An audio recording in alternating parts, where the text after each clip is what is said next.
जय श्री कृष्णा, राधे राधे, श्री हरदास। मैं दीपिका आज फिर आपके बीच उपस्थित हूँ एक दिल को छू जाने वाली सत्य घटना लेकर, जिसे सुनकर आप भी अपनी आंखों से आंसू रोक नहीं पाएंगे। पर इससे पहले अगर आपने मेरे चैनल को सब्सक्राइब नहीं किया है तो सब्सक्राइब कर दें, पास वाले बेल आइकन को भी प्रेस कर दें ताकि मेरी हर नई वीडियो का नोटिफिकेशन आपको मिलता रहे। दोस्तों, मेरी एक सहेली है कविता, जिनके पति उनका बहुत ज़्यादा आदर करते थे, बहुत प्यार करते थे उनसे, बहुत ही ज़्यादा देखभाल करते थे उनकी। भगवान की बहुत कृपा थी उन पर। उनके पति भगवान का सिमरन करने से कभी नहीं चूकते थे। हर दिन उनका नियम था सुबह प्रभात समय उठकर प्रभु का सिमरन करना। ऐसे ही उनकी ज़िंदगी बहुत अच्छे से बीत रही थी। पर कब क्या हो जाए कोई नहीं बता सकता। कविता के पति का अचानक से देहांत हो गया। इस दुनिया को छोड़कर चले गए वो। कविता के सिर पर तो जैसे दुखों का पहाड़ टूट पड़ा।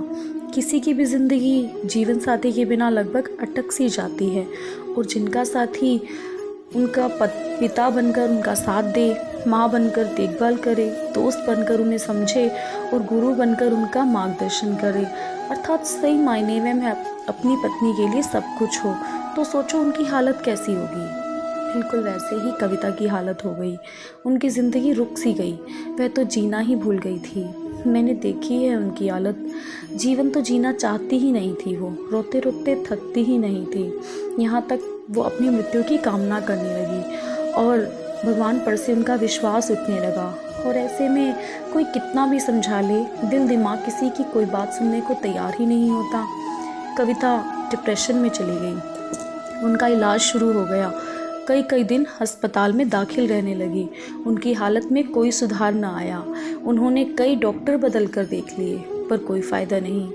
मैं जब भी उन्हें मिलने जाती, हमारी हरी चर्चा होती। जब भी उनके पास समय होता तो वे यूट्यूब पर हरी कथा सुनने लगी। धीरे धीरे उनके मन में भी लड्डू गोपाल जी को घर लाने की इच्छा जागी और वे वृंदावन गई और सुंदर से लड्डू गोपाल जी का विग्रह ले आई। अब वे गोपाल जी की सेवा करती, सुंदर सुंदर श्रृंगार करती, गीता का पाठ सुनती। ऐसे करते करते उनकी ज़िंदगी में रुचि वापस आ गई। उन्हें महसूस हुआ कि अब इस जीवन को प्रभु की ही सेवा में लगाया जाए। पर अभी शरीर उनका बहुत कमज़ोर था, तो प्रभु ने उन्हें एक ऐसे डॉक्टर से मिलवाया जिन्होंने उनकी समस्या को गहराई से समझा। उस डॉक्टर ने उनका इलाज इस तरह शुरू किया जैसे कविता उनके घर की सदस्य हो। ऐसे डॉक्टर आज के टाइम पे मिलना बहुत मुश्किल है, लगभग असंभव सा हो गया है। जहाँ हर कोई पैसे के पीछे दौड़ रहा है, जहाँ अपने ही अपनों के दुश्मन बन गए हैं। ऐसे में ऐसे डॉक्टर का मिलना जो इतना व्यस्त होने के बाद भी अपने मरीज़ का ख्याल रखे बिना किसी पैसों के लालच में, सचमुच ये चमत्कार से कम नहीं। कान्हा जी ने खुद कविता को उस डॉक्टर से मिलवाया और अब वह रोज़ गीता का पाठ सुनती है और अब बिल्कुल स्वस्थ है। तो दोस्तों, कमेंट करके बताना कैसी लगी ये वीडियो। अच्छी लगी हो तो लाइक ज़रूर करना, शेयर ज़रूर करना, ताकि किसी की भी ज़िंदगी हो सकता है इस वीडियो के माध्यम से बदल जाए। तब तक राधे राधे।